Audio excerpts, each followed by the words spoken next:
And And the we're live. bullshit is live for bullshit The time. bullshit's always live. It's just, people don't get to see the bullshit We unless always. we're streaming it. Well, everybody, we will do just the podcast, which is welcome to episode 140 of Video Game Bullshit. Recording in the middle of the week this time. Yeah, we had shenanigans all weekend. Yeah, so someone here, like last minute, went to their in-laws, so it's not just you though, because even on Saturday, like I had like 2 different crazy things going on that I couldn't do anything. So in Hawaii, in order to move and to move things to Hawaii, you have to go to a vehicle control point. And you have to ship your vehicles. In order for it to pass inspection, they have to be like spotless. So I've been told if it has like a speck of sand in it, you'll fail inspection. What? Yeah. What? Yeah.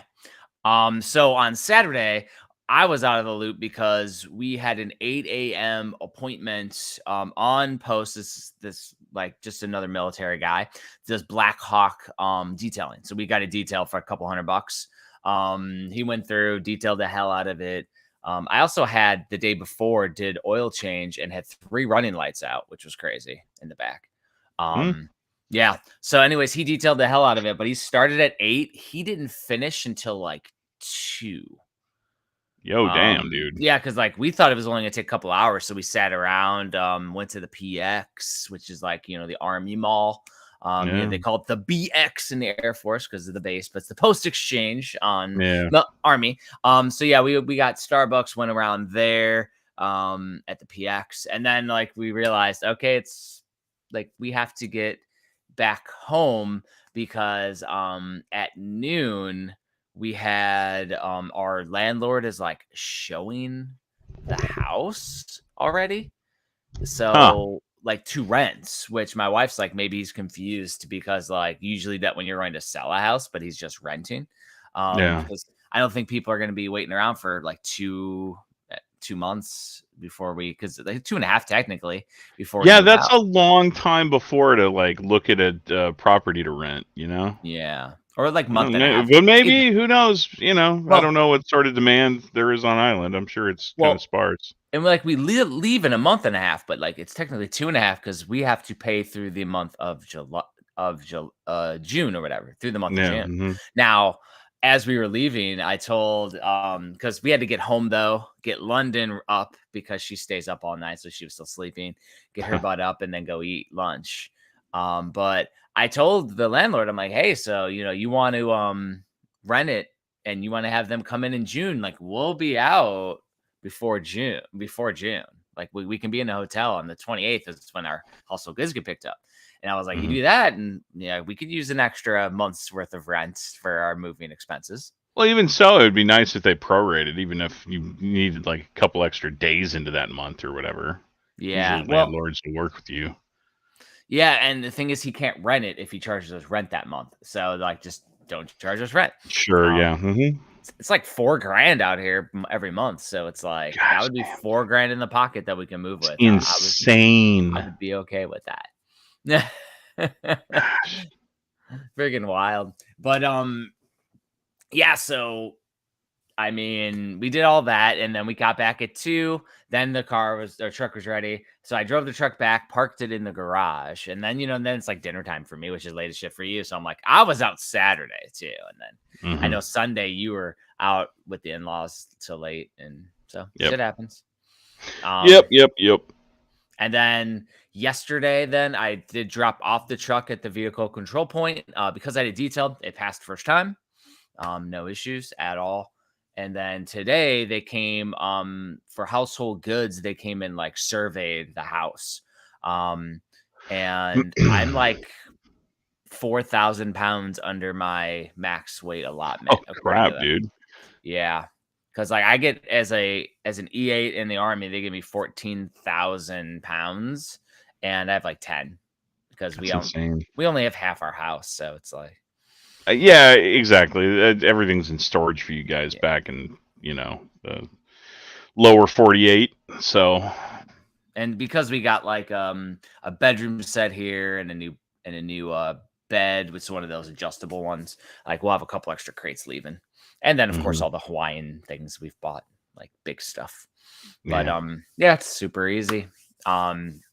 But yeah, so essentially until then, like I've been working on evaluations for soldiers, and I'm taking a break right now so we can record and we'll shoot the shit for a little bit, and like I'll be attending stuff and like I'll be having fun. It's good stuff. I'm not in charge. Yeah, you're kind of in limbo, so yeah. I know the feeling, man. It's kind of a cool thing, but at the same time, this is the calm before the storm. You're about to move, so enjoy it. Craziness. So what we have going on this week, I got a few things. One was, so this weekend, while I was out in waiting at the PX, I looked on Facebook Marketplace. I found a guy, and this must be a new thing. He posted a picture of a candy cab for like $100, $200, something like that. And it looked all beat up, looked like it needed a lot of work. So I'm like, okay, a project cabinet. I'm like, these local, cool. So I messaged him and said, cool. Is it available? Apparently the picture was for show, and it was to gauge interest to do a mega order because candy cabs run from, his words, $4,000 to $5,000 each. So he wanted me to not get $100 project, but spend thousands of dollars on a new candy cab. That's dirty. And I was like, yeah, no, thank you. I'll wait until I move to Texas, or actually until I retire probably, and I'll get a project. Sure, yeah, and you don't have to move anymore. Yeah, and I mean, I posted, I was like, there's the Nova Blast that if I want to spend, $1,000, I'll get the new one, and it'll be close. It won't be perfect. And he's like, well, that's not the same as the CRT. And I'm like, I'm aware. Yeah, but yeah, okay, yes, purist CRT people. Like, yeah, there is merit to that, and I guess that's a debate we can have, like CRT over like modern, modern solutions. But let me tell you, there's a lot of like peace of mind in having a new piece of tech, as opposed to like a CRT that you're going to be lucky to find replacement parts for, or like you have to mail it across the country. Yes, because like here in Omaha, there's no one local that does any of those sort of repairs. So I had to ship it out to almost Chicago in order to have mine repaired. And even then, the geometry board that was on mine and now display, it was like first generation for the Sega Astro candy cabs, Astro City. And they didn't even have any replacement parts for mine, so they had to give me one generation more, like higher. Okay, as long as it fits. Yeah, it works. It works. That's the important part. But it's funny though. We're talking about monitors, and I found a guy on Facebook that was way back in the day when we used to do retro raiders when I was in recruiting in Indiana.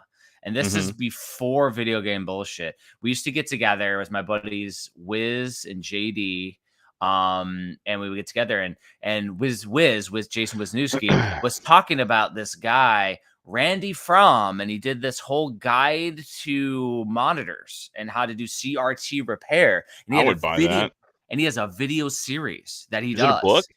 It's a video series of discs that you could watch. And this week though, I found Randy Fromm on Facebook. I was like, he popped up in my list. Wow. I was like, holy shit. I said it to Wiz. I'm like, hey dude, there's your guy, man. He's now I think I have the files somewhere. I don't know if I burned the discs or I got the digital files. I hope I have the digital files, and if I do, I'll share them I'll upload them on archive, or I mean, it's so useful to have that stuff because I mean it's so niche. It's so niche, dude. Especially Japanese candy cabs.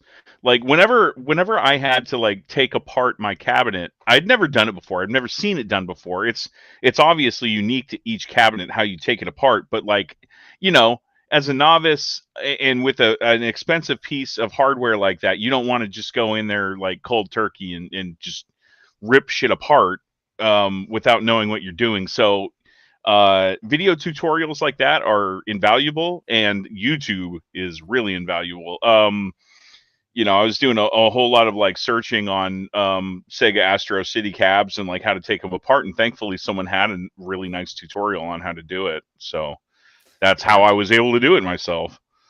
I had followed his instructions back in the day, and I think I took apart a power supply for my red tent that I fried. I was able to repair it. Yikes. I was able to replace it, repair it. So, yeah, I mean, and how to discharge properly the that's another thing I was looking up, because it's so sketchy, dude. It's so scary. You just use a screwdriver. Yeah. No. I actually ended up buying what's called a chicken stick. It's like a piece of wood with like the piece of metal on the end. Finger? Yeah. Or just my bare tongue. Yeah, it's fine. Mm-hmm. Yeah, totally. It just has your hair stick up a little. It'll be all right. Mm-hmm. But so the concerning thing was whenever I used that chicken stick, and I did discharge it correctly. I was under the little like cap thing, but it didn't even make any sort of noise. But that's because it had been off so long that it had just the capacitor discharged. But still, I would have preferred that it made some noise just for some peace of mind. But no, it only makes a noise if you've used it recently. So it's like if you used it and it turned off, and then you need to discharge it real quick, like in an actual arcade, to swap it out. That's the main reason. It's still for someone who's never done it before, it's scary. It's fun. But it was fun. Yeah. My wife's like, "Don't you dare do it." I'm like, "I'm doing it. I'm doing it." Heck yeah. Like endangers your middle name. Yeah, something like that. Fucking funny. Yeah, so that was one though. Candy Cap guy. So my daughter had me download this free-to-play game. And she wanted, not free to play, it's free on Steam. Okay. And she wanted to play it. It's called Spooky's Jump Scare Mansion. Spooky's Jump Scare Mansion. Yep. It is a first-person shooter, but it's not a shooter. It's a first-person simulator. You go through the mansion and you're having things jump out at you, or you're getting chased by these specimens. And they're following you and creepily chasing you. Man, no. That's a big nope for me. And hell no. You have to get through 1,000 floors. 1,000 floors. Some of them are really short little corridors that you just jump through. I'd have a heart attack by the end, man. And each of there's one, I think it's Specimen 6. He's like the creepy mask salesman from Zelda, and my daughter knew that. He's like the creepy mask salesman, but he'll pop up right behind you and kill you unless you turn around and look at him like a boo. So you have to like turn around and look at him, and he goes, but he has the creepy little face like the mask. Well, yeah, that reminds me of Fatal Frame. Like I'm picturing Fatal Frame, which I hated. Yeah. The fact that you have to let these ghosts get as close as possible to you, and they're creepy as fuck. Like no. Well, and the weird thing is that like initially because we're at floor 700 now, by the way. You save every 50 for the first few, and then it's every 100 floors. After the 500th floor, there's a deer god that you have to, because you kill a bunch of deer. You finally get an axe, and you kill the deer with an axe. But you didn't now that you get to kill stuff with the axe, it's like freaking wild. But she could not beat the deer god, so I had to play that one, and like it's. So I don't know at what point in my gaming career I became such a wuss when it came to scary games, but I used to love them. I used to play them in the dark. Yeah. Alone in the dark. Yeah, Alone in the Dark. Actually, yeah, that was probably the first one I ever played, Alone in the Dark. Appropriate. But yeah, like Resident Evil and Eternal Darkness and Fatal Frame and just all those creepy like jump scare games. And like back in the day, those were like primitive jump scare things. Now they're a little bit more sophisticated and like this psychological. One's not sophisticated. No, it's just in your face, huh? Well, and it's not like crazy. It's like the first ones are little cardboard pop-ups, and I'm like, oh, this is really lame. And then after that, they're like, London's like, no, wait till like 60, floor 60, and then you get a legitimate guy creeping on you and stuff. And then there's one that looks like the girl from The Ring, and there's some creepy stuff. So I want to say my first though was probably Resident Evil 1. Yeah. I mean, aside from playing Alone in the Dark, like on my next door neighbor's like Windows 3.1 computer or something like that, Resident Evil was the first one that I ever played too, as a survival horror game. Really played. But did you? So you had a PlayStation 4, I assume. Mm-hmm. Yeah. Did you? Were you able to download PT, and do you still have PT to this day? Yeah. Yeah. I still have it on my PS4. Yeah, same. My gosh, that still holds up. It still holds up. Super cool. Like, I love that game. Yeah, that's like, none of that stuff bothers me, but I like scary movies, so none of it really gets to me that much. Yeah, like I said, dude, I'm a freaking wuss. Hilarious, man. Self-proclaimed. But like, this is a game that's not Roblox and Minecraft that my daughter wanted to play, and so I am down. There you go. I'm down. So yeah, she wants to play it later. I was like, well, finish your school. She's doing her school right now. Yeah. And I will record. She's like, well, you're going to take 6 hours. I'm like, well, we might, but it just depends on how far down the river we go. Far down the river we go. But yeah, she wants to beat level 1000. And then there's like more modes. There's more DLC and stuff too. So I think that's where they make their money, is there's paid DLC for it. I see. Gotcha. But they're remaking it too to make it even crazier, because it's from like 5 years ago or something. Yeah, it kind of sounds like, I don't know if you or London like follow Markiplier or watch anything that he no? Are you familiar with Markiplier? Yeah, I've heard of him. Okay, yeah, he's a really popular streamer, but one of the main things that he does on like YouTube or whatever is he'll play like scary games, and his popularity comes from, I mean, he's got a buttery smooth voice. That's number one, and he's funny as hell, but his reactions are great, and that's what everyone loves about him. He's just really funny. So she's probably seen stuff from him. Yeah, she's probably familiar with Markiplier. I'd be surprised if she wasn't. The youths are into him, so the youths. The only other thing I've been up to is there's another scope creep with the Analogue Pocket. Whoa.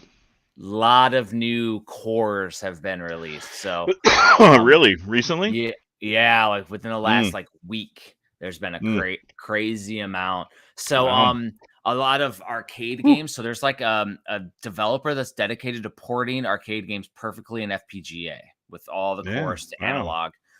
So some of the new ones that they're working on that have been released, Teenage Mutant Ninja Turtles, which is cool.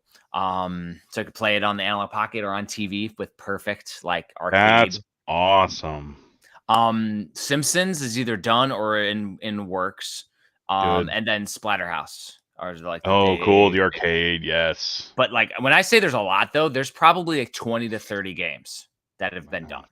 Obscure ones, crazy ones, like Vigilante, Parodius Da, like tons of games. A lot of them are built on the same chipset engines. So with Ninja Turtles, there's a couple other games that are built in the same chipset. So when they emulate that chipset, they can do all the ROMs in that, and the game ROMs in that bucket. Sure.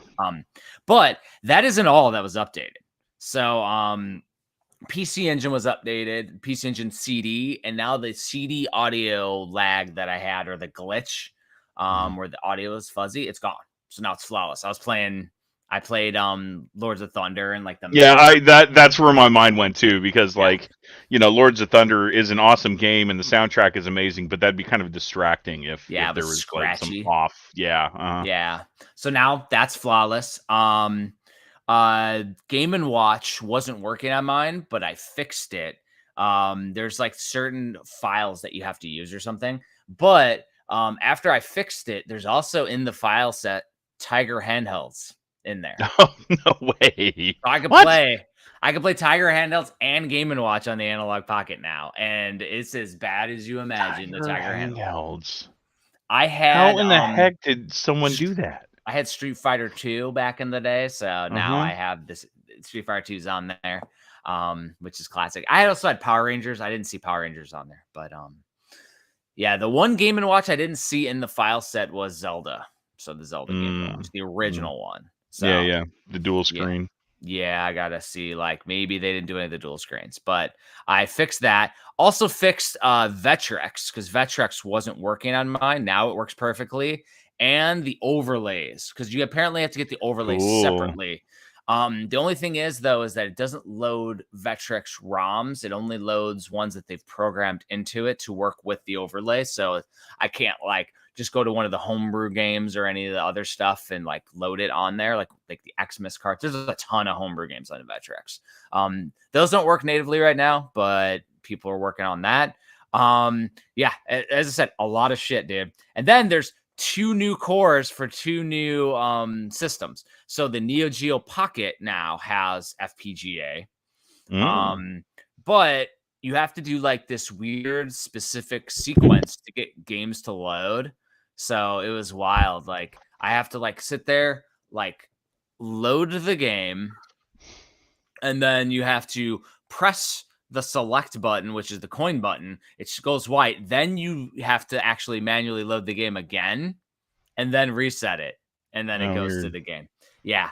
And it only supports the original Neo Geo Pocket right now. It doesn't support color. Oh, not color. So not yet. There are still, I mean, this is a live community. So they're continually working on stuff. Yeah. And it's the same developer that's working on all the arcade ports, and he's prioritizing the arcade stuff right now. Getting shoot 'em ups up, everything. Awesome. The final thing, which is the crazy one, is somebody ported the Commodore 64 to the Analogue Pocket. Gosh. So now that's endless. It's endless and it's crazy, but it only loads PRG files, which is really weird. So essentially people have ported a bunch of the games to PRG files, which emulate the cassette tape. So you have to like load the game, and then you have to do run instead of load, shift into star, shift into comma 1 to load a disk. Yeah. You have to just do run, and it does the little crazy thing with all the loading of the cassette tape, which is like the colors that go, and then it plays. There's a lot of glitches that I've seen so far. Like I tried to play Yara Kung Fu, which is one of my classics that I played as a I love Yara Kung Fu. Like every version of it, so good. And like as soon as you click start, it just goes in, and then it doesn't load. So I don't know why it doesn't load. But yeah, there's a few games that have glitches. Like Jumpman Jr. is like doing fucking techno. Like so. But I mean, here's the thing though, is that they're emulating a computer system with FPGA, which is wild. So they're probably going to tinker with all those settings and fix it. Because there's so I found a lot of this because there's a program that I had in my SD card, and I click a exe and I just click update, and it just updates tons, and it just adds everything automatically. But what I did was I found another program for the Windows PC that does more of a visual based GUI. And now I can see, like, because every console, every arcade has like a little marquee, and mine were like random because you could just, in the old program, it was all text based. I just clicked on a random name and just downloaded it all. But now I can manually change every single thing. So it looks freaking awesome. That's when I saw that there were other things such as the Commodore 64, and it showed me how many games were working for the consoles. So I realized that I didn't quite have all of my Game Boy Advanced games. I didn't have, and Intellivision's not working, by the way. It's like Intellivision ROMs are INT files, and the FPGA uses INTV files. So you can't just rename it. You have to like convert them all. Yeah.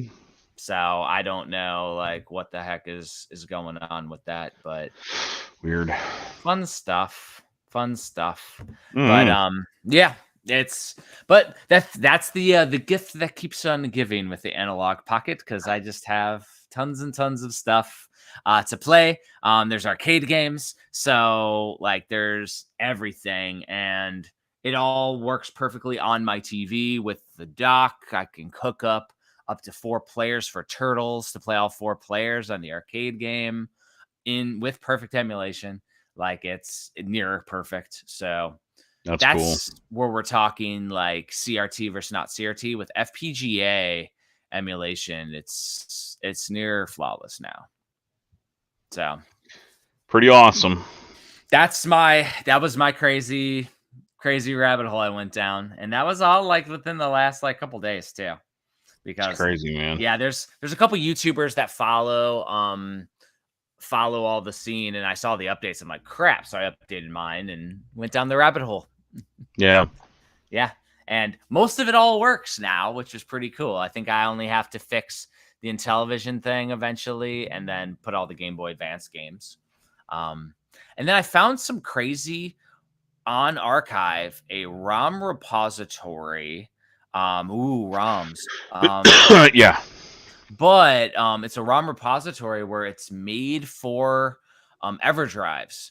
And not only does it do like it numbers the folders, but not only will it do like licensed games, but it'll have all the aftermarket, the hacks, and it has it all by folder. And it even goes to like IGN top 10 or IGN top 100, and it'll put those ROMs in there too, so you can kind of like mess around, and it like gives you like a little bit more to do than just have a folder of ROMs, which I thought. Yeah, so that's as far as I've gone with the Analogue. Like the Analogue is such a versatile product, and it's an amazing product. Hands off to Analogue.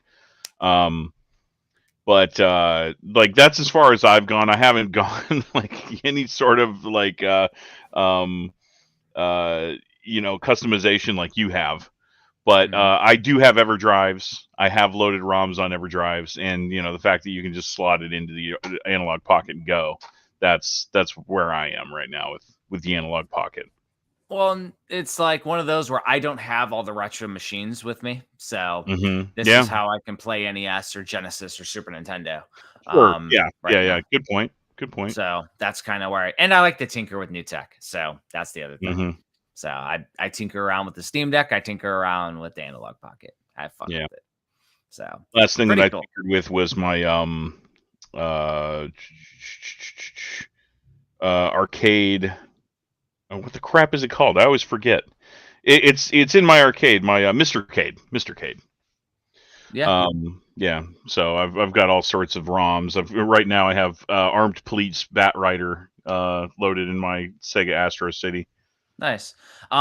Just so you know, this whole updater thing, it's Mr. and Analogue Pocket. Oh, yeah. So all this stuff that was uploaded and updated is also still Mr. Yep. It's also Mr. compatible too, because Mr. is also FPGA. Yeah. So you might be able to do that in your Astro City. Oh, I don't know if I want to go down that rabbit hole. I think tinkering's fun, making it. Oh no, I totally get. Yeah, dude, I was like one of the MAME early adopters. Like back in 2004, I had a MAME cabinet, and I was messing around with it and like loading tons of ROMs. I had an X Arcade cabinet. If you remember X Arcade, yeah. Back then, like you would just like put a CRT television inside this thing, and then like they sold their arcade sticks that like slotted into just like a hole that was cut into a piece of wood.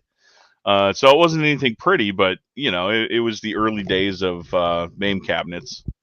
Actually, mine, I used an old Astro Fighter arcade cabinet that was destroyed. It was one of those with retro raiders. We call those retro raiders because we actually raided and found and rescued a bunch of arcade cabinets and things. And this was one that just the cabinet survived. And I actually made a slot with a, I used a drill, or not drill, but a bit. And, for the X Arcade, and then I actually made a spot in a shelf for a PVM. And so it was a PVM based X Arcade with custom art and everything. I custom painted it and all that stuff. And then I sold it to a game store when I moved, and then they went out of business. So yeah, I did some customization with mine too. Like I didn't always have like a TV slotted in there. Eventually, I got a 27-inch Wells Garner, like actual arcade monitor, and like I mounted it in there like custom, and I did it pretty well. And I made a custom bezel; it looked good. And then made a custom control panel too, using a keyboard encoder. And made it look like a Neo Geo, like the red stripe and white stripe thing, and with the trackball in the middle, and it was pretty cool. But it didn't survive, between having it in 2004 when I built it, and every time I moved apartments or whatever, it just got like worse and worse and worse. And by the time I moved to Texas in 2013, it just wasn't worth it anymore. So. Yeah, unfortunately. Yeah, that's why I haven't done any big projects, because I move too much right now. So all these little fun tinkering things, like it's super cool. Been enjoying it. So I mean, you're not tinkering with a freaking 1,200-pound or 300-pound arcade cabinet. You've got this little handheld, and then I can plug it in and play it on a giant HD TV. Technology. I mean, that's how I was playing Mario World too. Yeah, it's great. So what have you been up to, Tristan? Anything crazy? No, nothing crazy. Just trying to get caught up on projects, get organized.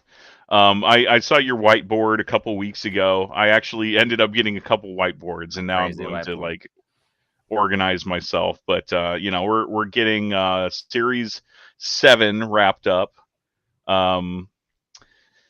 And ready to order pretty soon. So that's right on the horizon. Paul. So whenever I reached out to him and said that I needed those lines gone, he's like, okay, but I'm gonna have to it'll have to be later in the week.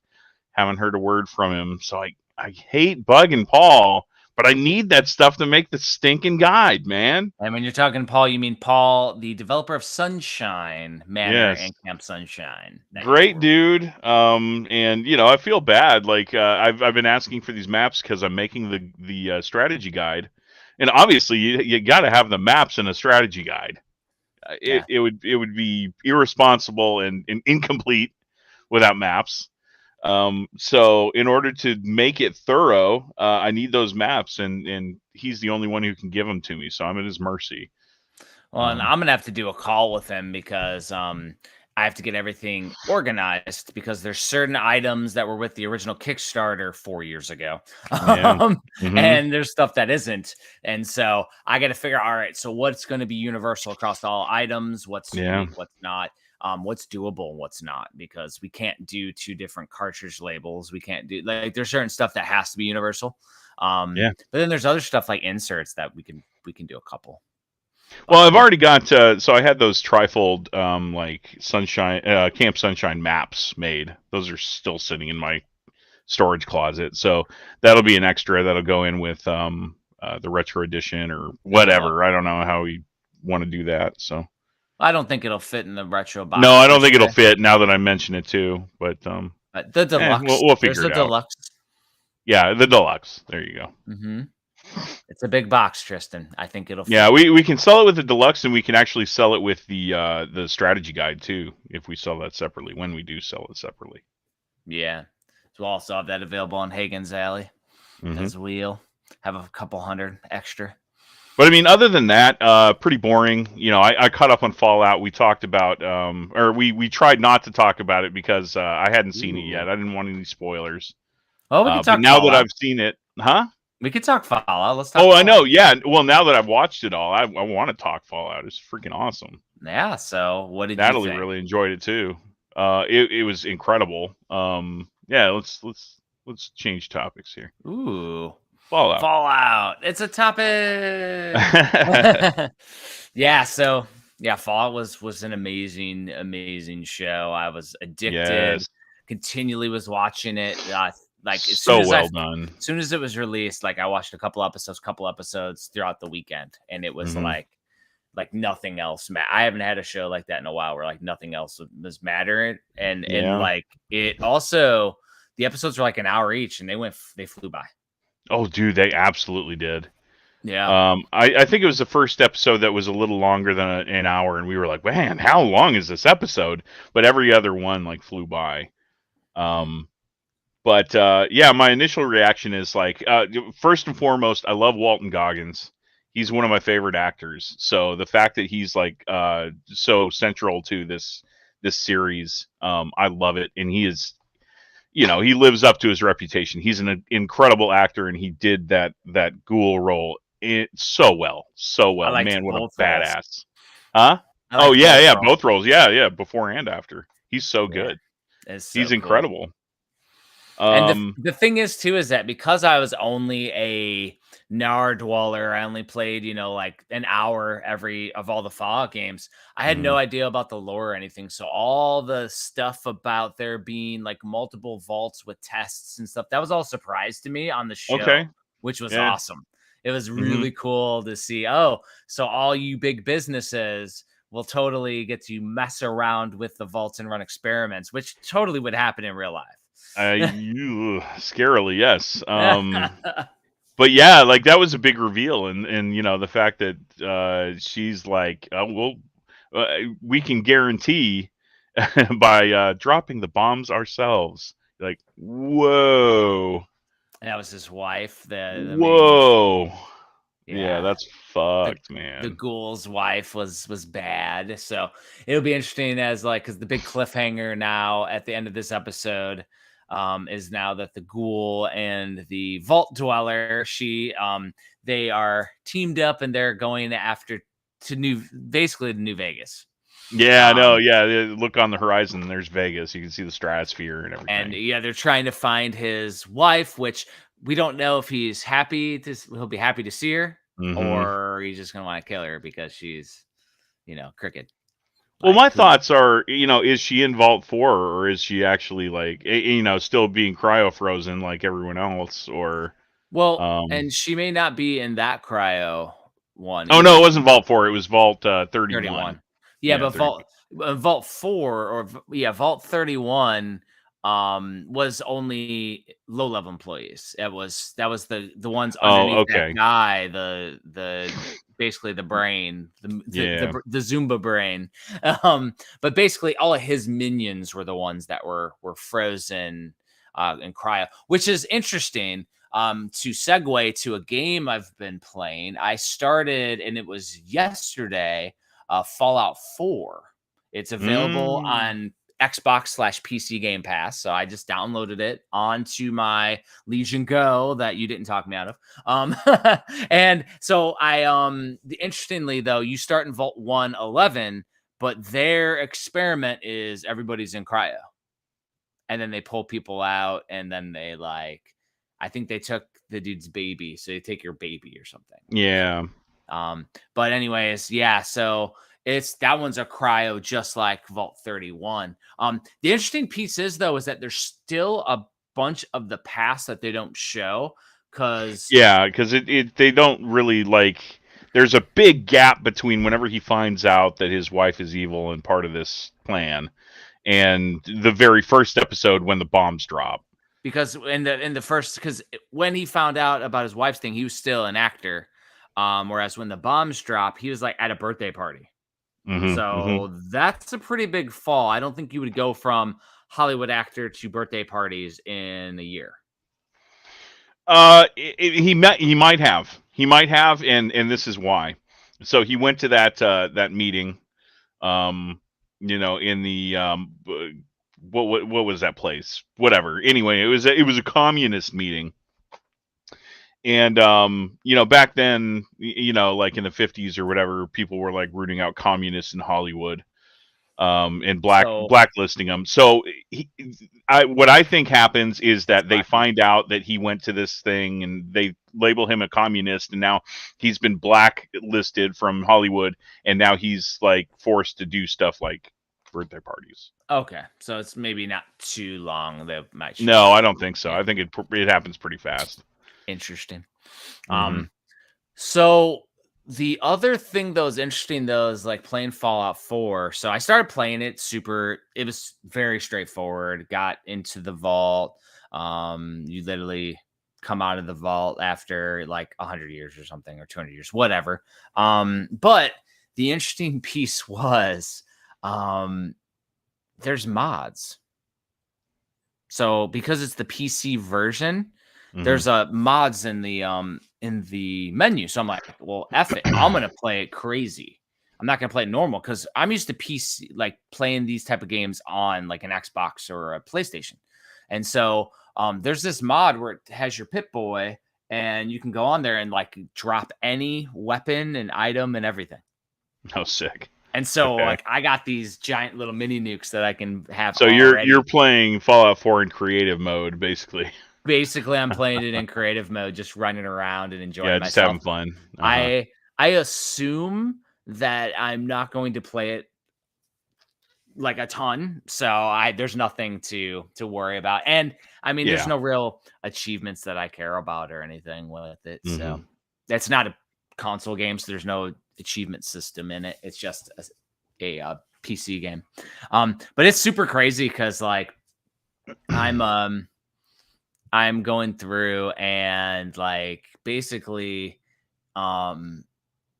just giving myself all the crazy stuff, and I'm like in a brewery right now, like just mowing down stuff. It's just fun as hell. Like just crazy. I played through the entirety of Fallout 3. Like I had no idea Fallout was even a series before Fallout 3, but I think it was like Electronic Gaming Monthly or something like that, a magazine where I read about Fallout 3, and I was like, holy crap, this sounds amazing. There's no way this is going to be bad. So I pre-ordered the special edition, like lunchbox thing, and went there to GameStop day one. I think it was actually like maybe it wasn't a midnight release, but it was something like that. Anyway, there was a line for people to like pick up their stuff Nice. for Fallout 3. And not a whole lot of people got those lunch boxes, so I felt pretty special getting one. But I went home and I was blown away by the game. Bethesda, like the game engine that they use, and this is just another side topic, but I wish they would like revamp their game engine because it's really buggy. In some cases, like, you'd go into VATS mode where it like zooms in and you can like choose what body part to shoot at and what percentage you have to like hit it. Sometimes it would like freeze in that, and that was a lot. It happened a lot. It was just a really buggy game. Hopefully it improved. I played Fallout 4, but not a whole lot of it.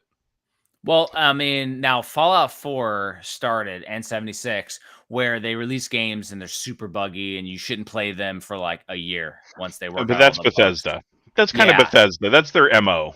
And I've seen a lot of videos now of like, now that the show's been popular, of which one you should go back to. And everybody recommends either for the story, New Vegas, or if you want it with all the modern amenities, you go to Fallout 4. 76 is online, so it's fun. But what they were saying about Fallout 4 though is interesting, is that because you're going after your son, you can't really have a morally gray character. Like he has got to find your son. But also that with the stats, it's like the progression's a little locked because you get these not only just have your main stats, but you have all these perks that you can get. Yeah. And it's a little. They said it's a little. I don't know if it's a little much or a little like limiting. That's kind of. I was overwhelmed by Fallout 4, and I have such a hard time with those open world games where like you can follow the main story, but there's so much else to do. And I did everything in Fallout 3, and I tried to do everything in Fallout 4, and I was just completely overwhelmed by it. No. I'll tell you, like they had me do one of the missions before where I'm currently going to. They wanted me to do a set up a beacon to bring people, but you had to like craft it. I am not interested in crafting at all whatsoever. Yeah, it's kind of annoying.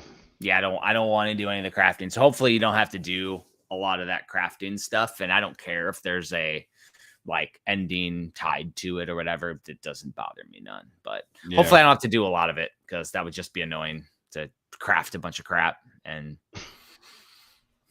like I literally just made some crap, tossed it up, connected wire to it, and then it's like, all right, you're done. Okay, good. Let me continue to play the game now. It's like it's forced fetch quests is basically what it is. Yeah, and I'm not super interested in fetch questy games. So, yeah, but yeah, it's fun. Chaotic Sandbox is what I wrote in my notes. I would recommend the mods though if you've already gotten your fix out of Fallout 4.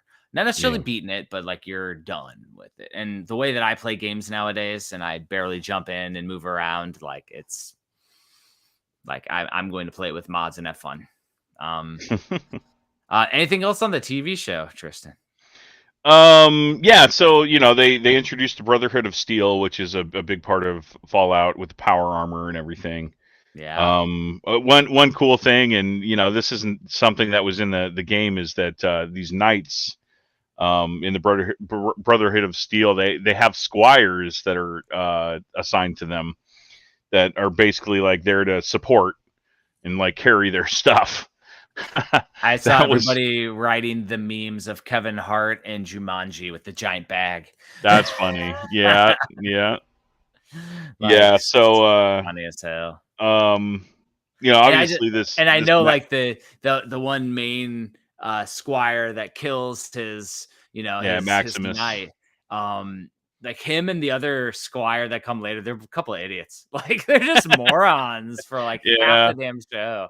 He doesn't really redeem himself till like near the end of the season. Yeah, it's true. But yeah, there's a lot of like character progression, very fast too. But it's funny the way that it's written. All these characters are very naive.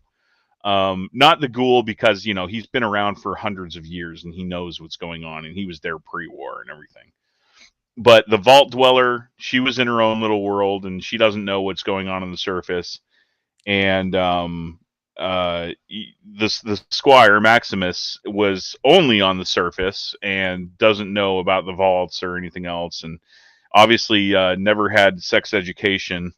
Do you know what I'm alluding to? Yeah. Because there's a lot of like one-liners that are just like, oh my gosh, what the ew. Wild. Yeah. They're very casual about sex then, in that show. Yeah, it's funny though too. And the thing is the female protagonist in recent years has been overdone to the point where it's not quote unquote earned. This show absolutely is earned, because she like evolves throughout the season to become the badass that she is. And she's still not totally a badass. She's just as capable. She's getting there. Yeah, she's capable. It's not like from 1 to 10. Now all of a sudden she's like, no, the writing is excellent, the pacing is excellent, and the character progression is it doesn't feel forced. It's very well done. Yeah, it's like in such a short amount of time too, because we're talking about what, 8 episodes, right? 8 hours of content, and you have that much character progression that doesn't feel forced. They did an excellent job with it. They really did. I was saying though, it's not like she's like a Jedi master over the course of an hour. Yeah, I know. It's like, oh, she's Palpatine's granddaughter or whatever. Like, come on. None of that stuff. There's no loopholes. She literally just earns it throughout as she progresses, which is awesome.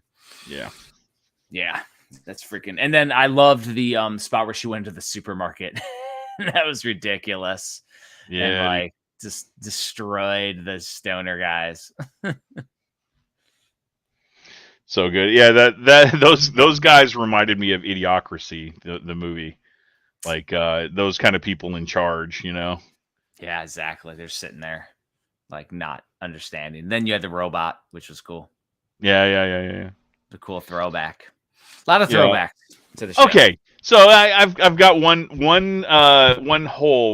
gripe that I was just like, nah, there's no way. So you're telling me that the power armor has a flaw. Like if the fusion core fails, then the knight is just trapped inside of it with no way out. So there's no catch. There's inside. no emergency, like, get out of there. No way. That's a weird one. I think they made that convenient so that way that the protagonist, she could save him. Yeah. That's funny. There's no way that it would have been designed like that. But they would not. Yeah, I realize we're talking about fiction here and whatever, but that was one thing that I'm just like rolling my eyes, like, no, come on, no. Well, I mean, because the thing is, even in modern military that we currently have, they have had multiple iterations of your IBA, which is your improved body armor, and that metal armor would have the same thing. So essentially, if you get stuck in somewhere in a tree, you get stuck underwater, there's a latch you can pull and it'll actually drop all the shit off of you. Yeah, exactly. It's people think of this stuff. I mean, like, every scenario, they're not going to trap you in a metal coffin. Yeah, because your power core fails. What if it fell into the water? Yeah. You'd have to get out. You'd have to have an escape hatch. So yeah, that's a good plot. That's a good one. I don't think that would be a thing. No, definitely not. Yeah. Whatever. I noticed, but I understand. It's like, no, that wouldn't have happened. I noticed in Fallout 4 that the power core that I got from powering an entire house or entire building died real quick. So the power core, it went away super, super fast. So yeah, I don't understand how you could use the power armors in Fallout 4 unless you can recharge them somehow. I know, yeah. Because I don't know. Yeah, very, very random. So the other modern game that I've been playing, which is interesting, it's another one that was on PC Game Pass. I finally downloaded it. Diablo 4. I don't know if you've ever played the Diablo games, Tristan. I played Diablo 3. Diablo 3. I only played Diablo 3 on the Switch, which was an impressive port. But Diablo 4 is really good. You have to do Battle.net or Battle Pass or something. Have your own account or whatever. Yeah, because you can't just use Xbox Live or PC Game Pass. You have to use that plus the other program to load the game to validate. But anyways, I think it's a newer character type, maybe not a newer character type, but there's I chose the Necromancer. Yeah, I knew you were going to say that. That's a fun one.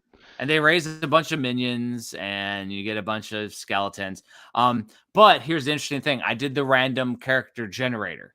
And when I did the random character generator, it looked exactly like Kyle. Oh. It was with the hair parted down the middle like he used to have, and it was red hair, everything. I was like, all right, well, it is now. I used his character avatar name, Deimos. Deimos Sphere was his. So I used Deimos, and he has a giant scythe.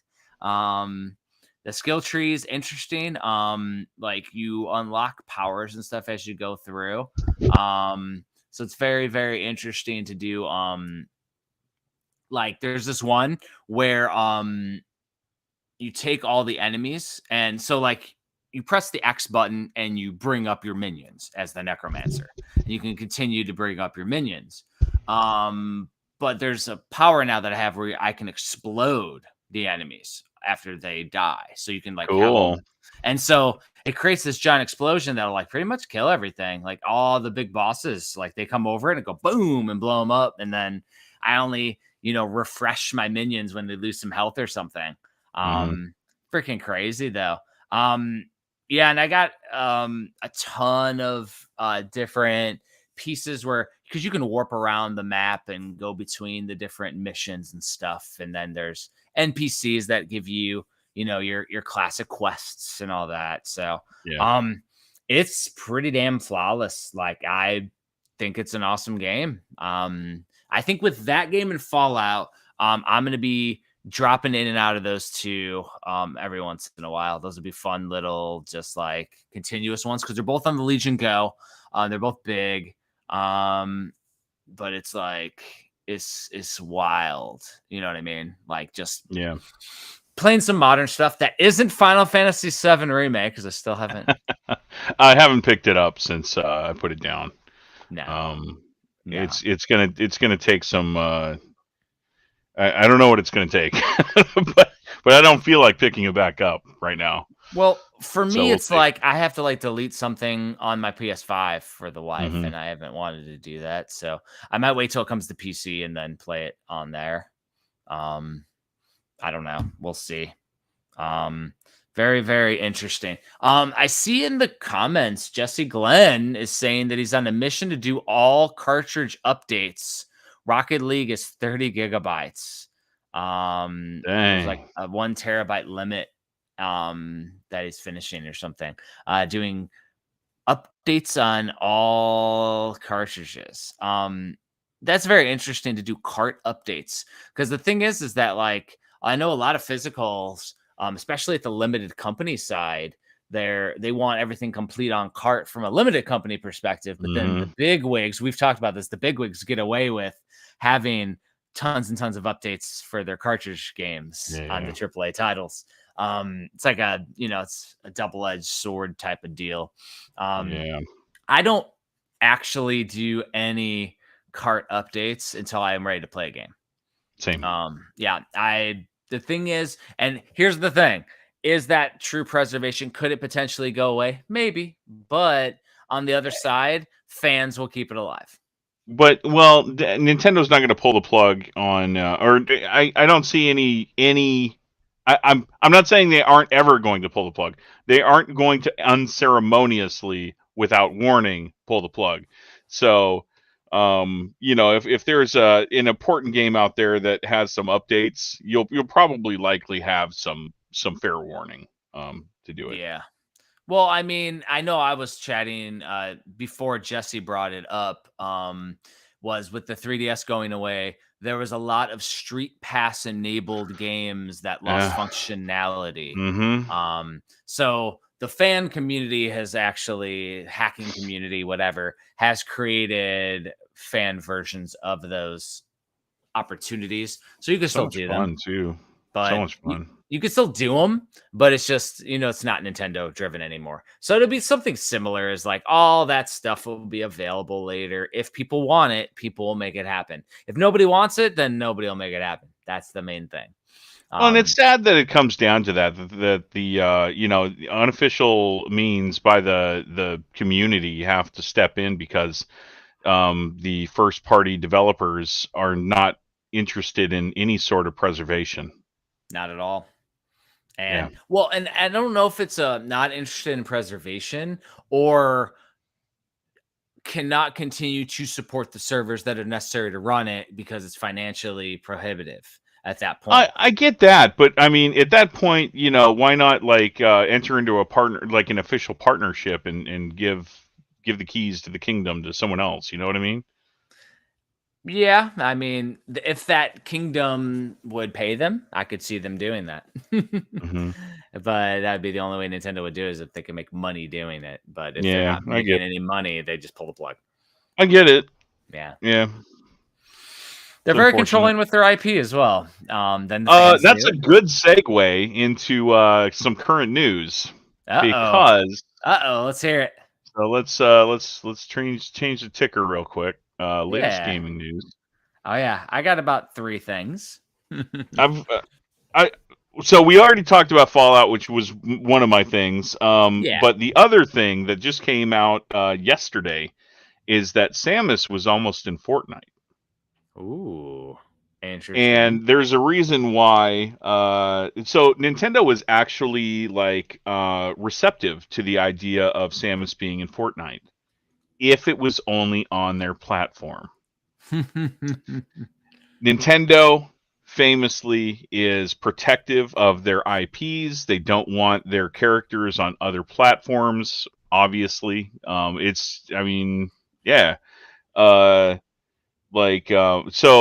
they were in talks and Nintendo was, adamant about keeping it just exclusive to the Nintendo Switch version of Fortnite, and the Epic Games, is that right? Epic Games, I think it's Epic. Sure. The owners of Fortnite are adamant about keeping the experience the same across every platform. So they couldn't come to an agreement, and Nintendo's like, no. So, I don't know if that's still like leftovers from being burned by Philips back in the day with the Zelda games and Hotel Mario, but they sure are protective of their IPs, aren't they? Oh, it's ridiculous, and I'm not surprised. No, I'm not surprised either. So the one piece of news that the main one that I saw, like, as of today, is the Embracer Group news, which is wild. I did not see this. Embracer Group is split into 3 companies now, and one of them limited run falls under. So they're gonna have one company for AAA games, one company for tabletop games, and one company for indie games. Here's the best part: the names are terrible. Gosh. The limited run falls under a company called Coffee Stain and Friends.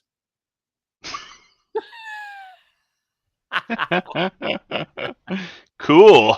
Oh, it's so bad. Okay.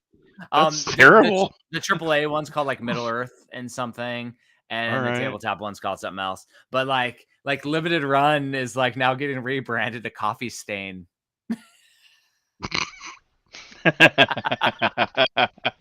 Oh, it's so good. So good. We should come up with alternate names for us. Coffee Stain. Shit Stain. We are back on the NOS Energy Drink Podcast, where we only drink Ghost. That's right, dude. I haven't drank a NOS in weeks, man. Like the last NOS that I drank was at Game On. Dude, well, it's you're on to sugar. You're getting rid of. Yeah, I've cut sugar. Dude, it's just like the Embracer Group news was hilarious because I know our team was like posting about it today, and it was just like ridiculous, dumb stuff. And it's just like, but that's what happens. Like, that's why it's better if you sell your company, that you're no longer like, if you sell your company to another outside entity, that you're not part of it, because they'll just take it and do crazy shit with it. Yeah, like, stuff you don't want to do. Wild, dude. You were talking about Nintendo. Is there anything good that you caught from the Indie Direct, or was it just okay to you? It was just okay to me. Nothing really stood out, honestly. It was like really middling. So I didn't even bother looking further into anything that I saw. Yeah, there was one game that we had tested previously, and it was like a B or a C title. Keep in mind, we're only signing like A tier titles right now. And it was called BZZT. BZZZT. It's a platformer where you're playing as a robot. Yeah. It's fun. It's cool. Outside of that, there wasn't anything else that piqued my interest that much. No. It's like, wow. Like, so the Indie Direct was kind of meh. What about, I was looking at the Humble Bundle, which is the Humble Bundle that they do every month where you get free games on Steam. And all those games are like tactical games, strategic games, like stuff. I was like, man, so even that's just meh this month. It's like the month of meh. Like, there's wasn't a ton of good stuff. Like, it's a wild thing. Now, what's not meh, Tristan, good segue, is the games that Premium Edition has up for pre-order, which this week, Scarlet Tower is up for pre-order. Scarlet Tower, oh my gosh, man. Which is basically, if you like Vampire Survivors, this is the next addiction that you need. It has updates and upgrades and things that Vampire Survivors doesn't have, like boss fights and other types of crazy stuff. And they're continuing to add to it. They're doing content updates now, DLC updates for Scarlet Tower. They did a poll and asked if they want a sequel. Do you want free DLC or do you want something else? And everybody wanted the DLC. So yeah, good. Yeah, we want more out of our Scarlet Tower. So good, man. That game's good. Gordian Quest is up, which is freaking amazing. And then, of course, Tadpole Trouble, which is cute as hell. It's fucking cutesy. The interesting thing is though, is that there is ways for people to try out these games too before you get them on our physical. You know, they're on Steam, and there's a big Steam sale going on with tons and tons of games up. I think Gordon is one of them that's on sale. So I think I heard that too. So that's an opportunity for people to try it and to, you know, get the physical, because essentially, you know, we're doing the physical because we like physical media and we like to do design. We like cool stuff on the shelves. And absolutely, you know, there's obviously the preservation is nice because we need to preserve the stuff physically somehow. But it's more so for the entire package, the ambiance, the cool factor. And if we're not doing it, who is? I mean, we're literally giving it to Coffee Stains, and Coffee Stains is only doing bigger titles now. They're dropping a lot of the indie stuff, I've noticed. So you know, as they do that, like, we're all that's left in the Wild West because other companies are going away, which is freaking crazy. Yeah, and I mean, one thing that's lost on people, I think, sometimes is that, yeah, you can buy these things on Steam and they're available digitally on like the Switch eShop and all that stuff. But the reason that we're making them physically is because these publishers, the same publishers that are selling them digitally, want them out physically. They want that, you know, for posterity, for whatever. So, you know, they reach out to us and they want us to make them as nice as possible. So if you're a fan of the game, if you try it out on Steam, if you try it out on the eShop and you're that big a fan of it, then another way to support that developer and, you know, to get something awesome on your shelf that you love is to buy it through us. And also, you do have to keep in mind that they are a piece of the time. So you had mentioned earlier PT demo goes away. And there are lots of games nowadays that go away or are not available. Or, I mean, there's even a game that we've released where the developer and the digital publisher are no longer in working with each other. So that game may no longer be available in the same capacity as it was before. And it'll be available on our physical. So, I'm not sure if that'll be a content change or not, but sometimes it comes with content changes or they change out stuff. Perfect example and a bad example is the Outbound Ghost, where it was released without the developer's approval.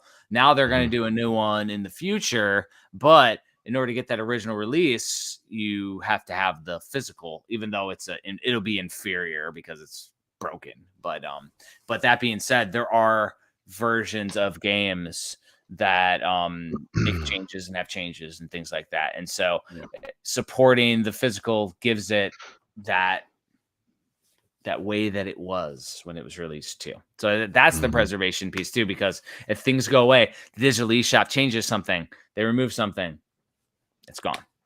Yeah. So that's kind of the point. Oh yeah, and actually on that same point, and I'm gonna get on a soapbox here because so it's no secret that my favorite movie of all time. Do you remember what it is?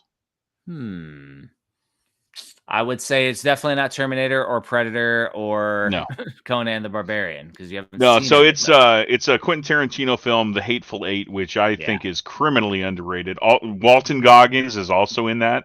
And I didn't know that was your favorite movie. That is my favorite movie of all time. Nice. And it just so happens that that is the only Tarantino film that is not available in 4K physically. Not only that, there was a Netflix exclusive extended version that is not available physically anywhere on DVD, anything. And they're taking it off of Netflix now. So, gone. Yeah. That's the problem with digital and streaming and all the things. It pisses me off. Man, like, make that available for me to purchase. I want it on my shelf. I want to say that I haven't seen the extended edition. I have to watch that. It's dude, before they take it off Netflix, watch it. It's so much better. Yeah. It's awesome. Yeah, I'll have to watch it. When's it going off Netflix? Do you know? It just says leaving soon. Oh, Okay, maybe I'll have to So watch I don't it. know. My thing Maybe the end of this month. I like Netflix too because you can do it at 1.5 speed or 2 speed. Mm-hmm. So I might watch it at 1.5 speed so I can get through it faster. Yeah. Don't have the time. Don't have the time. Yeah, it's almost 4 hours, the extended version. Wow, that's crazy. Yeah. That's crazy. 4 hours. Jeez. Yeah, they split it into 4 chapters, and they're almost an hour apiece. That's cool. So it's episodes then. Mm-hmm. Yeah. Because, I mean, I know when he did the initial theater release, he did it on old school film, which is why it's not available in 4K. Exactly. Well, no, it is. It's still available in 4K, but only on Netflix. Oh. They just haven't done the Ultra HD release for some reason. It's maddening. Well, if they don't do it officially, fans will release it. I know, yeah, and I have no problem getting it. You know, if you force me to pirate it, then you've given me no choice. Well, it's just like having the despecialized editions of Star Wars, the first 4 movies, 4, 5, and 6. So I have all those despecialized. I have 1 and 2 where it's like it's like fixed. They got rid of all the dumb shit. Apparently, it's some fan had it. I don't know. Yeah. They were good though. But I have a bunch of weird stuff like that, which is like, and the thing is, those are like Blu-ray releases, the despecialized ones, and they're like 4K original ones reworked exactly how they were in the theater. So yeah, I mean the bottom line is if you take a snapshot of right now, yes, it's available right now, but there's no guarantee that it's going to be available next week. Yeah. And so your favorite movie of all time might not be watchable if it's not available physically. If your favorite game of all time is not available physically, it might not be playable in the future. Or with like what we do at Premium, a cool ass game, because we try to release cool ass stuff. So that's kind of the idea. It can't be overstated, the importance of physical preservation. It can't. Nope. And that's the thing. It's wild. And all this curating, all these projects I'm doing with some of the retro stuff, it's got to be done later with all this current stuff. Yeah. And that's going to be a nightmare. Okay, I'm off my soapbox now. That felt good. Love it. Is there anything else in the news, or should we move over to our game of the episode? Bullshit. I'd like to show off a couple pickups first. Ooh, I have one too. Okay. Do you want to go first, or I've just got like? Okay, I'll go first then. Let's see. Where do I begin? Did I have 3? No, I guess I only have 2. So this came in the mail, and by the box, you tell me what I got. Huh. I mean, it's Castle Crashers, right? It is Castle Crashers. It's a fan gamer. So, yep. So I got my copy of Castle Crashers remastered. Nice. Which I love this game, dude. I love it. But yeah, it came in a little fancy box, which was a cool surprise.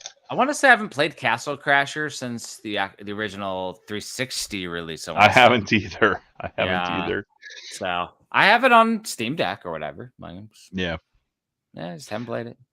All right, and then I guess I do have a third thing because I didn't show this off, but Ben's Game Zone. I went there a couple weeks ago, and they had an oddity for me. One thing that I've never seen before in person, and honestly, I thought that the system was CD based. Apparently not. It's cartridge based. So now I have a game for the Zavix Sport. I think you showed that off last week. And okay.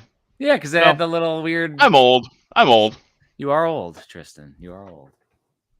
Freaking wild. That was 2 things. What's your third thing?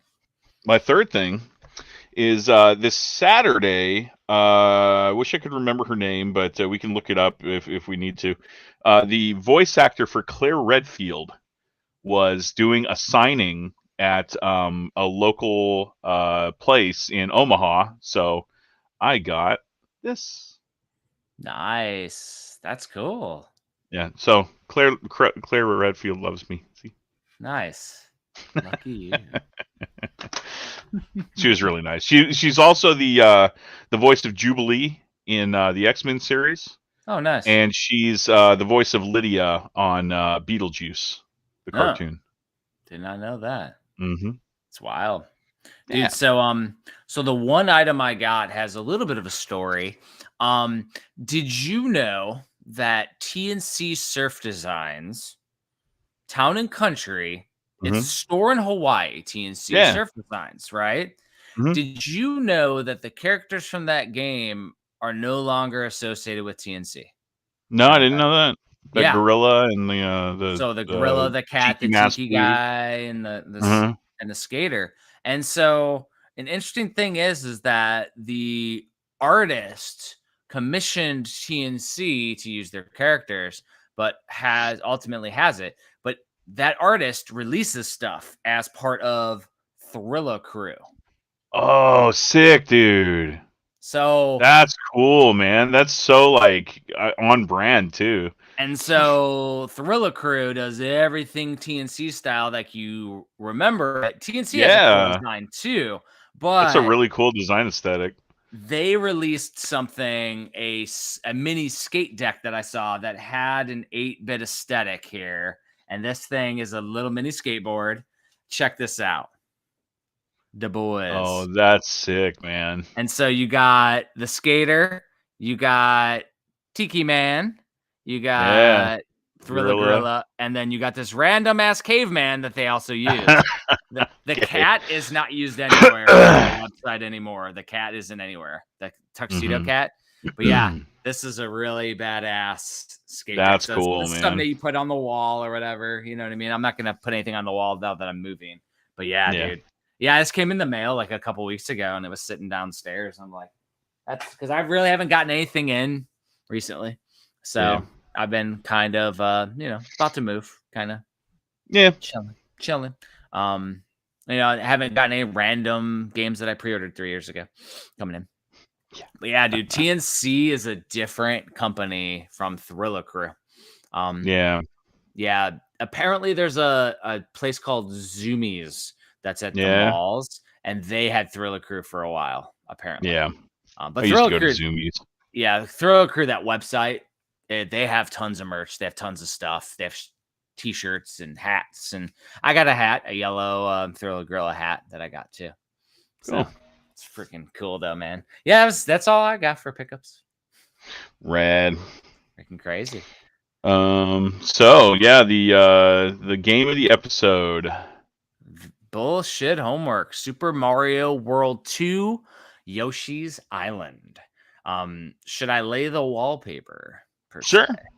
Yeah, not everyone's played it. Yeah, sure. So Super Mario World 2 Yoshi's Island is a 1995 platformer developed and published by Nintendo for the Super Nintendo, sequel to Super Mario World.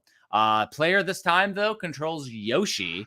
That's the friendly dinosaur on a quest to reunite baby Mario, because it's a prequel to the Super Mario World, with his brother Luigi, who is kidnapped by Comic, which Comic is the Magic Koopas from Super Mario World. Yoshi runs and jumps to reach the end of levels while solving puzzles and collecting items with Mario's help. The main thing with Mario World 2 is the hand-drawn aesthetics that they went with, which was the first for the franchise.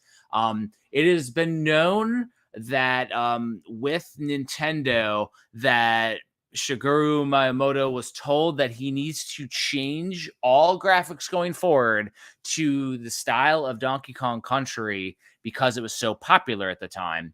And his response was, well, we're going to go in the opposite direction and do it all super high detailed storybook style. So that's where you get this crazy visual aesthetic.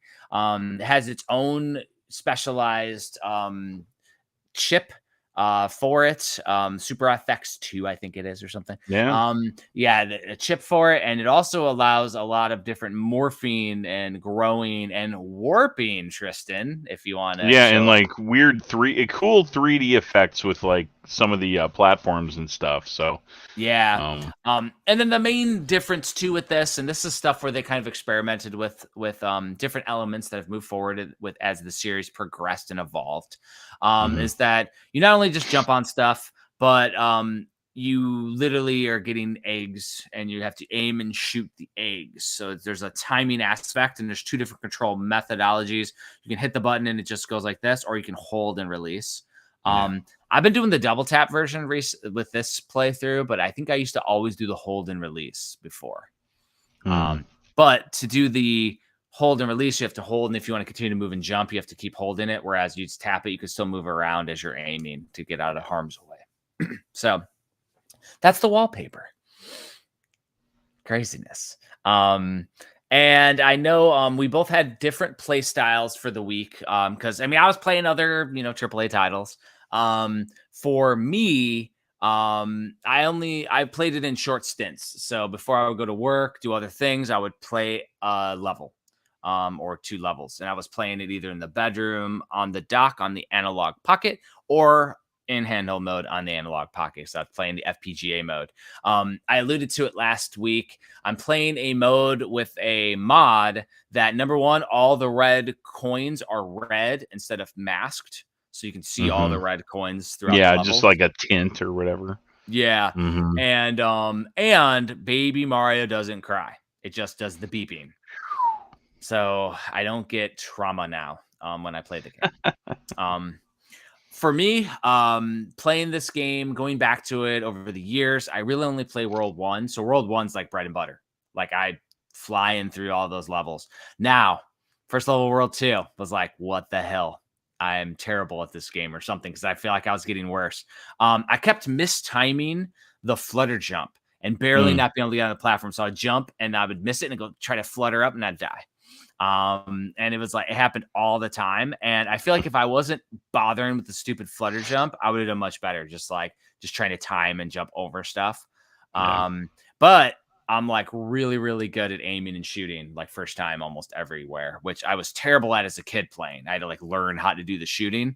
Whereas now I'm fine with that. So, yeah, it's wild. I'm also not going for 100% all the levels as I go through. I used to get 100% on every single stage before I'd move on. And now I'm just continuing and playing and going through each level. And I'm currently in World 2 at the Lakitu stage. So the Lakitu is the first time you get introduced to him.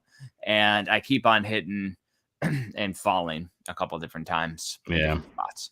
But lives are kind of arbitrary, because if every time you save and continue, or you reset the game, your lives get reset, but down to 3 every time. So, well, not only that, I mean, like I know I've never had a problem with lives, because the bonus games at the very end of the level, if you have a flower and you land on it and then you get the bonus game or whatever, it's very generous with 1-ups. Very generous. Yeah. So what have you? How did you play it this time? So I have a lot of fond memories from these games, but like I had to kind of refresh my memory of like what was in the game. So I watched a couple playthroughs on YouTube real quick, just to like jump around and see which levels I wanted to play again. And then I went to my old file on my Super NES cart and played those levels. And I've got several notes here. Nice.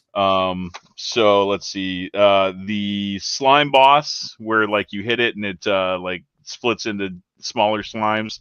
That one's a really fun boss. That's cool. The PD Piranha one, I think that's actually the first ever appearance of PD Piranha too, which is a recurring character now. Yeah, PD Piranha cool as hell. Yeah, I haven't gotten to him yet. Okay, Raphael the Raven that you fight on that like little like circular moon thing. Yeah, rotating. You have to like stomp on the pegs to hit him. I think that was like love my that one. favorite boss fight back in the day. Yeah, it's really cool. I mean, it's a little disorienting, but I just love like how different they made these things. But my favorite boss, and it's because of the squishy physics in the game. So like some levels, like you'll be on like kind of squishy platforms and you like sink down. It's really satisfying. But there's this really satisfying blob boss that like takes up the entire like from ceiling to floor, and he's got a heart inside of him, and you have to keep firing eggs in order to like dent him in order to get to the heart. And I love the physics of I call it squishy physics in that game. It's so cool.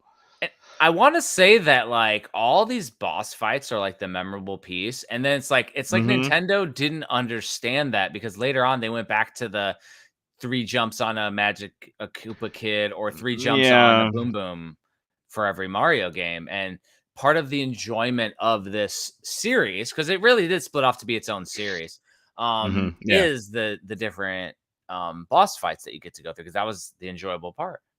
Like, it was super unique. Yeah, and I think my besides that one, I guess that's kind of a tie for my favorite boss. My other favorite boss is the frog boss that swallows you and you're inside of its stomach. I forgot about that one. That one's awesome. Like, it's so unexpected, and then you're like shooting its like hangy ball or something, and like yeah, it's so funny, man. What are your favorite transformations? Because I remember always doing the classic helicopter one, because that's in the first world. And the helicopter. The mole. There's a helicopter, there's a mole, there's a submarine. Am I missing any? A car. Oh, there's a car too. And I haven't done those in so many years that I forgot how they control and what they do. No matter what it is, I don't enjoy water levels, so I'm not going to say that I enjoy the submarine. Water levels are kind of a staple of like every platformer, be it Donkey Kong Country, Super Mario Brothers, whatever. But it's not my favorite. I guess they made it a little bit palatable as you're a submarine and being able to like fire missiles and stuff. But give it a different gimmick. And then of course, when you get a star, Mario starts running, baby Mario running. Yeah, that's cool. Which is classic. And it's like when there's the different windy ant tunnels and stuff, and you can just like run through all the tunnels. It's freaking cool. And then, of course, the most famous level in Yoshi's Island is the touch fuzzy, get dizzy. It's so good. It's so good. Warping. Just on acid. Well, that's the funny thing is, the first time I played the level, I actually didn't even touch one. I didn't touch a fuzzy. What? And wow. I missed them all. So I went back in so I could do it. Yeah. I played it again so I can go, whoa. It's so cool. The music is incredible. Obviously, it's a mainline entry Mario game. But the other thing that I'll say is, you talked about the visual aesthetic of it being like cartoony. There are a lot of games that lean into that now, like Epic Yarn, Kirby does it a lot. Little Big Planet, Little Big Planet. But I think that one was the first to kind of like go in that direction, right? It was the first to do it in that big of a way. Like other games had tried, but it wasn't, the graphics weren't quite there. This one looked like a storybook. Absolutely. And like Comic Zone tried to do it years before to make it on a okay. Yeah, that's a good example. But it wasn't like, it didn't look like a brand new system. This looked like it could have been on its own thing. It was wild. And it did create, like, because this was called Super Mario World 2. But then there's multiple Yoshi's Island games that came out. There's the Game Boy Advanced version of it, which I don't think has any modifications. The Game Boy Advanced version of Super Mario Advanced. And then there's Yoshi Island DS. But there's Yoshi Island DS, which I didn't even know until years later was its own game with multiple babies and multiple things, which that game's awesome, by the way. That is an excellent game. Definitely was too old to enjoy it. And then of course there was New Yoshi's Island that was released later too. And then it pivots over to the Epic Yarn and all that stuff. And now that's where we are with Yoshi. Which those games are fun as hell. So I feel like this was like a branching point for the Mario games where it went to focus on Yoshi, because before Yoshi's Island, there was only two or three Yoshi games. There was Yoshi, Yoshi's Cookie, and Yoshi's Safari, which were all gimmicks. Yeah. This is the first one to be a realistic game in the platforming genre to make it its own standalone. And it created its own franchise, essentially. Yeah, because you went from that, and then you had Yoshi's Story, but then Yoshi's Story went into like Epic Yarn and like all that, or whatever it's called. I get the Kirby World. Woolly World. Thank you. Yeah. I think it's Kirby's Epic Yarn. Those games are all awesome, though. I love them. Oh, totally. So the last thing that I'll say about Super Mario World, and it blew me away, and it still like resonates with me today because it's one of the best end boss fights that I think has ever been made. It's so freaking epic. The music the music leading up to it's so like, oh man, it's and then it just sets the tone, and then he's in the background. It's just so huge. You're shooting, launching eggs in the background, trying to hit him in the mouth. Oh, it's so good, man. Such a good game. Yeah, I loved that thing. And then I can't remember, was there anything outside of an extra level every world? Do you get anything for getting 100% on all the entire file? I don't remember. I don't remember. Maybe a special badge on the select screen or something. There's definitely something special like that, but I don't think there was an extra boss fight or anything. Yeah. But it was either way, though. I remember back in the day, I 100%ed everything, kept playing it, because all I had that was my new game. That was the game I saved up for and bought, because at the tail end of the Super Nintendos, when I bought my Super Nintendo while I was working, and I bought, the newer games like Mario RPG, and then, Super Mario World 2 when it came out, and super freaking amazing game. I just remembered playing the hell out of it. I liked changing all the characters. Now, I don't consider Yoshi's Story as necessary for 64 as like part of this as much. But I also never really... It was kind of a transition. Never really played it either. It was fun. Yeah, because I don't remember when it was released on the N64, but like I missed it somehow. Like maybe 98. It was definitely while I was in high school. Yeah, I felt like it was later, but it was either way. I missed that game completely. And like, so I played it later and I was like, oh, this game's cool. But like, I never really like enjoyed it. Like, it wasn't necessarily the same. Because then when the DS, Yoshi's Island DS came out, it was like, oh, this is exactly what I wanted. Yeah. Which is freaking amazing. So, and now Yoshi and Yoshi's like platformer physics are just like a staple of platforming in Mario games is like little flutter kick. Exactly. Yeah, exactly. Jesse Glenn saying that Yoshi's Story came out in 3rd grade from him. A perfect time. No way. Come on now. Oh man.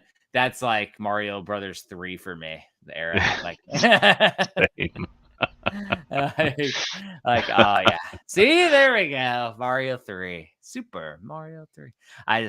That's such a classics though. But yeah, like, so Super Mario World 2, Yoshi's Island though, in this day and age, in the year of 2024, I'm going to continue to play it on the Analogue Pocket and power it up. Might as well. It holds up, dude. It holds up like big time. Yeah.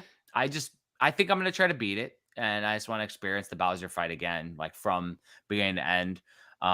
Another game that I popped up on the Analogue Pocket just because I had a hair up my ass was Donkey Kong Game Boy, that Donkey Kong 94. Really? I never played that. Oh, that game's fucking so good. So really? It is the precursor to Mario versus Donkey Kong. So you go through, you play the first 4 levels of Donkey Kong falls, and then he gets back up.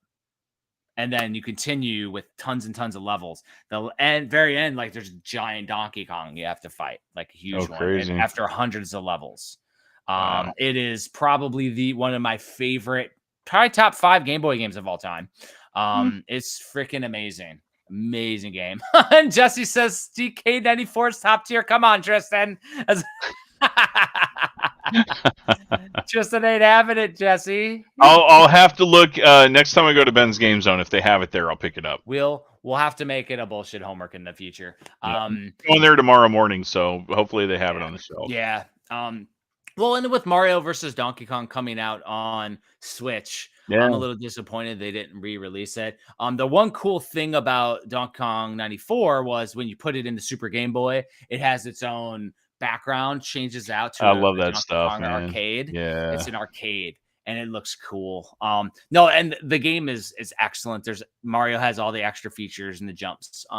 So I think though I'm going to continue playing Mario World 2, Yoshi's Island. I mean, literally, it's paused right now. like I have it on the analog right now. Yeah. Right here. So it's like I could start. Yeah. I love that music, man. Oh, dude, the music in that game is so good. You can't not be happy. That's so good. The monkeys spitting freaking seeds at you, the baseball boys catching your eggs and throwing them back at you, and oh man, there's so many good enemies. I almost consider this like the start of because okay, so listen here. Try to get with me on this mentality. So Atari was the second generation after the first generation, and it's like a lot of arcade ports. Then you get into Nintendo and Super Nintendo, where you have these arcade ports where they're still like trying to grab your quarters, but it's and they move on to like they have those, but then they move on to these fully fleshed games. But then you have this rental scene where they want to keep you playing as long as possible, so you have to keep renting.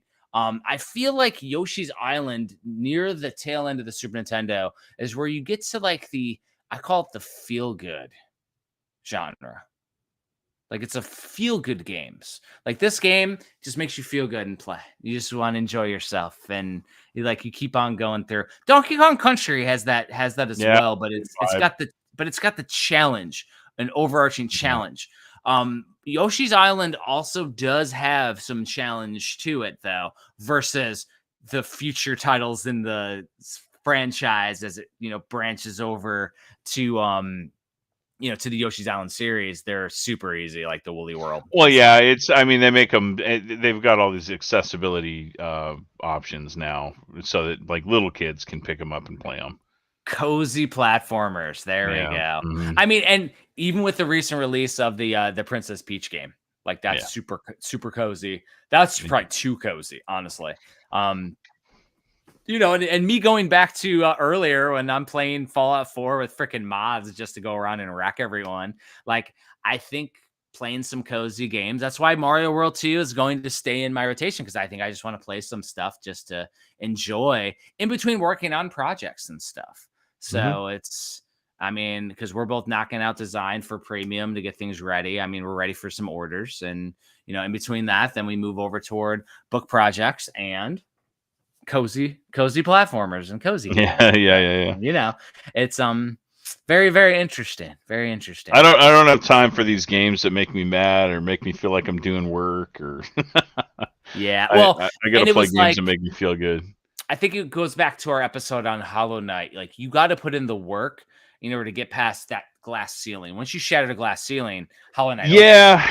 I definitely didn't get past that glass ceiling because the feeling from the glass ceiling. Yeah, I just I didn't get there, and I don't think I will get there, unfortunately. Yeah, Hollow Knight is absolutely worth it, but it took me coming back to it after putting it down for a few months to really get. But then once I did, I was hooked, and like getting hooked by the games is really the testament of a true like gem. There's a game that we're signing for premium that hooked me recently, and we haven't announced it, so I'm not going to talk about it, but it's at that level, one of the best that I've played.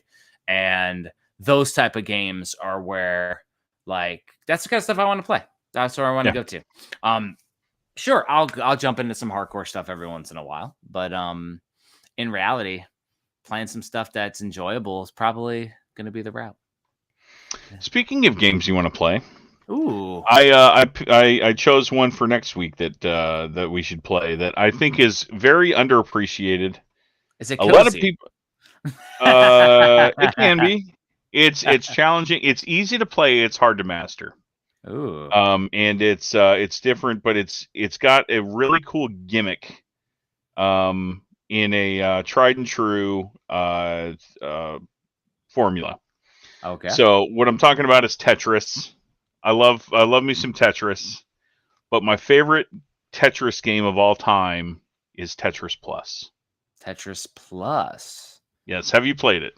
I have not played Tetris Plus. Oh, I can't wait for you to play it then, because this little guy, this archaeologist, so down below the blocks is treasure. You have to get him to the treasure. Oh, cool. Yeah, so and he's walking around and climbing on blocks as you place them. But the caveat is that like every chamber is a trap. So you're in like this ancient temple. There's a ceiling of spikes that is coming down on you as you play. And they'll either like they can like munch on the blocks, but yeah, your goal is to get him to the treasure below. Interesting. Sounds very familiar to another game that we might be playing for premium. Oh yeah? Yeah. Okay. Very similar actually in theory. I wonder I'll see. Now is this only available on PS1 or is it available It's on PS1, it's on Saturn, and it's on arcade. Ooh. I'll have to see if I can play it on the arcade. I do have an arcade emulator on the Steam Deck. I'll see if it's already on there, and if it's not, then I'll figure out a way to get it on deck. And a little fun fact, Tetris Plus 2, which is superior, the best version of the game, was only released in Japanese arcades and on one of those like Legends handhelds. I mean, like what is it? At Games Legends. Oh, it was a pack-in. That's the only U.S. release of Tetris Plus 2. It was on one of those At Games Legends. See, so if you're a serious Tetris collector, listeners, you have to get this At Games plug and play BS console to get your Tetris. That's Plus the 2. only way that you can, like, US. without getting the JAMA board, play Tetris Plus 2. Was it translated or was there no Japanese? I don't know. I actually haven't played it on the At Games. I used to play it on MAME. So, but I mean, it's a Tetris game. You don't need to know Japanese. Is that the At Games that look like a Tetris block? No. It's one of the ones that like looks like a generic little like gray console or whatever.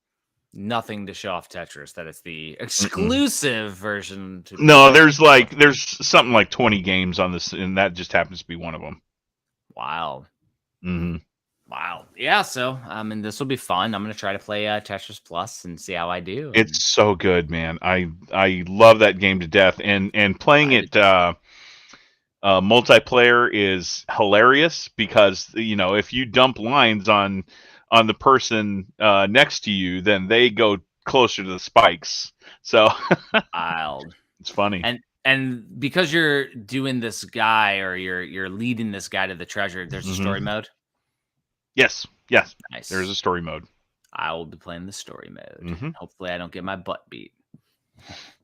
It's a progressive difficulty. So I don't think that there's a way for me to play it on Analogue Pocket because it's too advanced for that. Maybe. Right? But I will definitely be able to get it on deck. So yeah, you'll get it on Steam Deck, MAME for sure. Yeah, I'll put it on deck and see what I can do. It's awesome. Is there anything else for the episode? I know. We'll talk projects during the outro.